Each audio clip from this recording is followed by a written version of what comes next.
Messenger এবং হোয়াটসঅ্যাপে নতুন একটা অপশন যুক্ত হয়েছে, মেটা এআই। এবং যাদের মেসেঞ্জারে এবং হোয়াটসঅ্যাপে এই অপশনটা এখন পর্যন্ত যুক্ত হয় নাই, আসে নাই, তারা যদি মেসেঞ্জার এবং হোয়াটসঅ্যাপ এই দুইটা অ্যাপ আপডেট করেন তাহলে দেখতে পারবেন এই অপশনটা চলে আসবে। অনেকেই কিন্তু মেটা এআই এই অপশনটা নিয়ে অনেক চিন্তায় আছেন। অনেকেই মনে করতেছেন এই অপশনটা কি আমাদের সব তথ্য চুরি করে নিবে নাকি।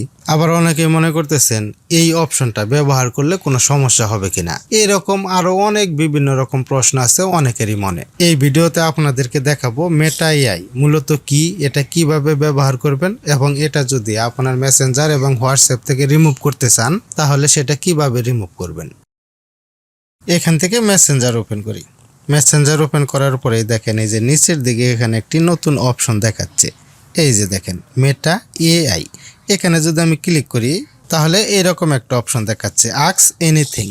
আপনার মোবাইলে জিমিনি এবং চ্যাট জিপিটি যেভাবে আপনি ব্যবহার করেন, জিমিনি এবং চ্যাট জিপিটি দিয়ে আপনি যে কাজগুলো করতে পারেন মেসেঞ্জারে অথবা হোয়াটসঅ্যাপে, মেটা এআই এই অপশনটা দিয়ে আপনি চ্যাট জিপিটি এবং জিমিনির মতো কাজ করতে পারবেন। যেমন চ্যাট জিপিটিকে আমরা যদি এখানে কোনো কিছু লিখে দিই বা প্রশ্ন করি সেটা কিন্তু সাথে সাথে উত্তর দিয়ে দেয়।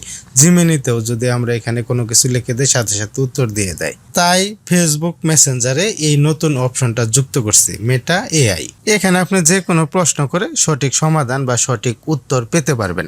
আমি এখানে লিখে দিলাম ফেসবুক আইডি কিভাবে সুরক্ষিত রাখবো, এটা লিখে এই যে অ্যারো চিহ্ন এখানে ক্লিক করে দিলাম। দেখেন এটার কিন্তু সুন্দর একটা উত্তর দিয়ে দিবে।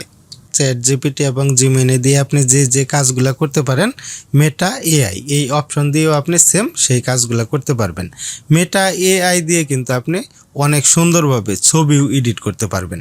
কিভাবে ছবি এডিট করবেন দেখিয়ে দিচ্ছি। আপনি যেভাবে ছবি এডিট করতে চাচ্ছেন সেভাবে এখানে লিখে দিবেন, এবং আপনি চাইলে যে প্লাস আইকন দেওয়া আছে এখানে ক্লিক করার পর আপনার গ্যালারিতে চলে যাবে। গ্যালারি থেকে আপনি একটা ছবি দিয়ে সেই ছবিটাও আপনি এডিট করতে পারবেন। আমি এখানে লিখে দিলাম একটি ছেলে মন খারাপ করে সমুদ্র পাড়ে বসে আছে, এমন একটা ছবি বানিয়ে দাও।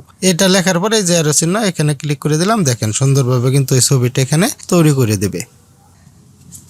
দেখেন এখানে কিন্তু খুব অল্প সময়ের মধ্যে অনেক সুন্দরভাবে একটা ছবি তৈরি করে দিছে। চ্যাট জিপিটি এবং জিমিনি দিয়ে আমরা যেভাবে ছবি তৈরি করি সেভাবে কিন্তু খুব সুন্দরভাবে একটা ছবি তৈরি করে দিছে। এই অপশনটা কিন্তু হোয়াটসঅ্যাপে চলে আসছে। এখান থেকে আমি ব্যাকে যাই, ব্যাকে যাওয়ার পরে আমার হোয়াটসঅ্যাপটা এখানে আমি চালু করি। দেখেন এই যে হোয়াটসঅ্যাপ চালু করলাম। হোয়াটসঅ্যাপ চালু করার পরে দেখতে পারবেন হোয়াটসঅ্যাপও মেটা এআই এই অপশনটা যুক্ত হয়েছে। দুইটার কাজ একই, সেম। এই যে দেখেন হোয়াটসঅ্যাপ চালু করার পরেও কিন্তু এখানে এই যে মেটা এআই একই। মেসেঞ্জারও আপনি যেভাবে কাজ করতে পারবেন হোয়াটসঅ্যাপে আপনি সেম একইভাবে কাজ করতে পারবেন। এখন দেখিয়ে দিব মেটা এআই এটা আপনি কিভাবে রিমুভ করবেন। রিমুভ করার জন্য এই যে উপরের দিকে দেখেন আই বাটন দেওয়া আছে, আইকন আই লেখা আছে, এখানে একটি ক্লিক করবেন। তারপরে 3 ডট আইকন এখানে একটি ক্লিক করবেন। ডিলেট কনভারসেশন, এই যে দেখেন ডিলেট কনভারসেশন মানে হচ্ছে যেটা মেটা এআই দিয়ে আপনি যে কনভারসেশনগুলো তৈরি করবেন বা যে কনভারসেশনগুলো করবেন সেইগুলো শুধু আপনি ডিলিট করতে পারবেন। মেটা এআই এই অপশনটা আপনি হোয়াটসঅ্যাপ এবং মেসেঞ্জার থেকে রিমুভ করতে পারবেন না। আপনি যদি চান ইচ্ছা করলে এটা ব্যবহার করতে পারেন, এবং ব্যবহার না করলেও কোনো সমস্যা নেই। আপনি যদি চান ব্যবহার করবেন না তাহলেও হবে, কিন্তু আপনি এটা রিমুভ করতে পারবেন না।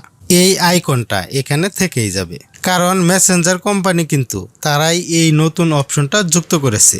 এখন আপনার মনে প্রশ্ন আসতে পারে যে এটা ব্যবহার করলে কি কোনো ক্ষতি হবে, এটা ব্যবহার করলে কি আমাদের তথ্য চুরি হয়ে যাবে, আমরা কি কখনো কোনো সমস্যায় পড়বো। অনেকেই মনে করতেছেন এটা ব্যবহার করলে হয়তো আমাদের মেসেঞ্জার থেকে অথবা হোয়াটসঅ্যাপ থেকে পার্সোনাল অনেক কিছুই তথ্য চুরি হয়ে যেতে পারে। না, এই ধরনের কোনো কিছুই হবে না, কারণ হোয়াটসঅ্যাপ এবং মেসেঞ্জার কোম্পানি এটা নিজেই দিয়েছে। এটা যদি আপনি ব্যবহার করেন কোনো সমস্যা হবে না, আপনি নিশ্চিন্তে এটা সুন্দরভাবে ব্যবহার করতে পারেন। আশা করি এটা আপনাদেরকে আমি বুঝাতে পারছি। ফ্রেন্ডস, দেখা হবে অন্য কোনো এক ভিডিওতে। আজকের মতো এখানে বিদায়। আল্লাহ হাফেজ।